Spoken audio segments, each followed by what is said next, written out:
Et si nos actions, tout ce qu'on fait au quotidien, n'étaient en fait que la moitié du chemin? Figurez-vous qu'au XIe siècle, il y a un livre qui a complètement bouleversé la perspective de l'époque, en déplaçant le focus de ce que les gens font à ce qu'ils ressentent. Une sorte de guide pour notre monde intérieur. On va voir ensemble comment ce penseur a encore des choses très pertinentes à nous dire aujourd'hui. Alors, il faut comprendre que la pensée religieuse de l'époque, elle était surtout concentrée sur ce qu'on appelait les devoirs des membres.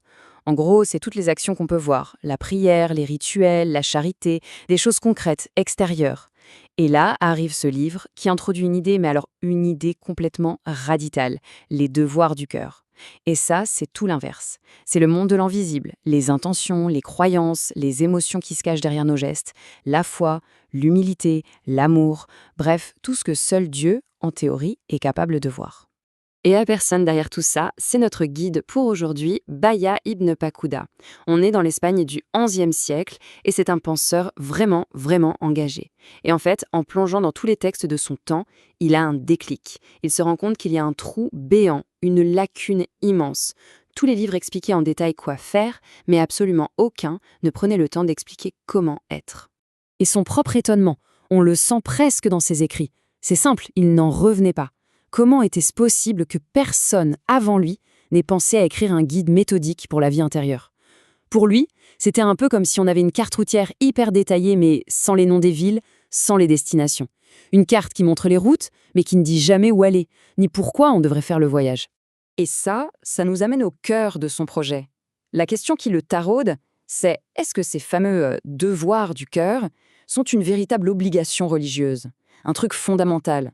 Ou est-ce que c'est juste, disons, un bon conseil pour être une meilleure personne? C'est vraiment le problème qu'il décide de prendre à bras-le-corps. Et pas juste pour lui, mais pour tout le monde. Alors, pour répondre à cette grande question, Bahia ne va pas y aller par quatre chemins. Il va construire une argumentation super solide, très rigoureuse. Parce que, attention, pour lui, on n'est pas en train de parler d'un petit détail. Non, non. Il voit ça comme une véritable crise, une crise fondamentale au cœur même de la foi. Son idée, c'est que sans cette dimension intérieure, eh bien tout le reste risque tout simplement de s'effondrer. Le point central de son argument, c'est la façon dont il va prouver que ces devoirs sont bel et bien obligatoires. Et il le fait en 3 étapes. C'est très méthodique. D'abord, il utilise l'intellect, la logique pure. Il dit « Un être humain, c'est un corps et une âme, non ?» Eh bien, logiquement, le service qu'on rend à Dieu doit refléter ça. Il doit être à la fois extérieur et intérieur. Ensuite, il se tourne vers l'écriture, la Torah, et il cite des passages clairs qui commandent un état intérieur, comme le fameux « tu aimeras, etc. de tout ton cœur ». Et enfin, il s'appuie sur la tradition, en montrant que les grands sages avant lui ont toujours insisté sur le fait que l'intention du cœur, c'était ce qui comptait le plus. Et ça nous amène à une image incroyablement forte qu'il utilise. Une action sans intention, c'est comme un corps sans âme. C'est simple et ça dit tout. Une prière qu'on récite machinalement, sans y croire, un don qu'on fait juste pour être bien vu. Pour Bahia, toutes ces actions sont vides.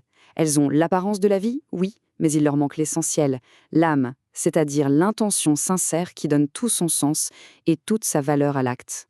Donc, face à ce qu'il perçoit comme un grand vide et complètement convaincu qu'il y a urgence, Bahia prend une décision radicale. Il se dit, puisque ce livre n'existe pas, eh bien, c'est moi qui vais l'écrire. Et c'est comme ça qu'il se lance dans la création du tout premier véritable manuel pour l'âme. Le résultat, c'est cet ouvrage monumental, Shovot Alevavot, qu'on traduit par Les devoirs du cœur. Et il faut bien mesurer l'importance de ce livre. C'est littéralement la première fois dans l'histoire juive que quelqu'un essaye de cartographier systématiquement le monde intérieur de la foi. Il prend ce qui était un territoire un peu flou, un peu mystérieux, et il le transforme en un domaine d'étude, avec une pratique claire et structurée. Et pour rendre tout ça concret, il a structuré son livre autour de ce qu'il appelle 10 portes. Chaque porte, c'est un devoir fondamental du cœur. Et attention, ce ne sont pas juste des concepts un peu vagues. Chaque porte est en fait un chapitre entier qui explore en profondeur une qualité précise, comme l'unité de Dieu, la confiance, l'humilité, le repentir. C'est un véritable programme d'entraînement pour l'âme. Et comme Bahia sait très bien que les grandes idées, parfois un peu abstraites, passent beaucoup mieux avec une bonne histoire, il termine son livre avec une parabole absolument géniale. C'est une histoire toute simple en apparence, mais avec une signification très très profonde sur la façon dont on utilise les dons qu'on reçoit dans la vie. L'histoire commence comme ça. Imaginez un roi qui donne une certaine quantité de soie brute, un matériau super précieux, plein de potentiel, à 2 de ses serviteurs, et il ne leur dit pas quoi en faire. C'est un test. Pas un test d'obéissance, mais un test de sagesse, de discernement. on a le premier serviteur, celui que la parabole appelle l'insensé. Lui ne voit que la valeur immédiate du cadeau. Qu'est-ce qu'il fait? Il vend la soie brute tout de suite et il claque l'argent dans des plaisirs éphémères, de la nourriture, de la boisson. Et puis il y a le serviteur sage. Lui, il ne voit pas la soie, il voit le potentiel de la soie. Il prend son temps, il investit, il engage les meilleurs artisans et il transforme cette matière première en de magnifiques vêtements royaux. Et vous l'aurez compris, derrière cette histoire, il y a une signification bien précise. La soie brute, en fait, c'est la Torah, le texte sacré. Le serviteur insensé, c'est celui qui utilise ce texte pour un gain superficiel, pour se faire une réputation de savant, pour gagner de l'argent.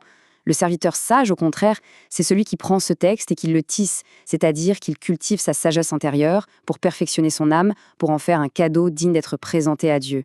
Il transforme les mots du livre en une expérience vivante. Et le jugement du roi sur le premier serviteur, l'insensé, est vraiment très dur. Bayard reprend d'ailleurs une citation directe du livre des Proverbes. Le message est on ne peut plus clair.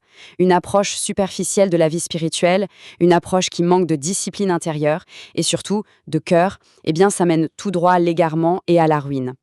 Alors qu'est-ce qu'on retient de tout ça? Qu'est-ce que ce texte vieux de presque 1000 ans peut bien nous dire aujourd'hui? Eh bien en fait, l'idée de Bayard est peut-être plus pertinente que jamais. C'est un rappel simple mais essentiel. Ce qu'on fait, c'est important, bien sûr, mais le pourquoi on le fait, l'intention derrière l'action, ça l'est tout autant, voire plus. Et ça nous laisse avec une question fondamentale pour notre époque. Dans un monde qui va à 100 à l'heure, un monde qui valorise l'action, la productivité et les résultats visibles, comment est-ce qu'on fait de la place pour le cœur? Comment s'assurer que tout ce qu'on accomplit ne devienne pas juste une série de corps sans âme, mais que nos actions soient réellement, profondément, animées par une intention, une conviction, bref, par le cœur?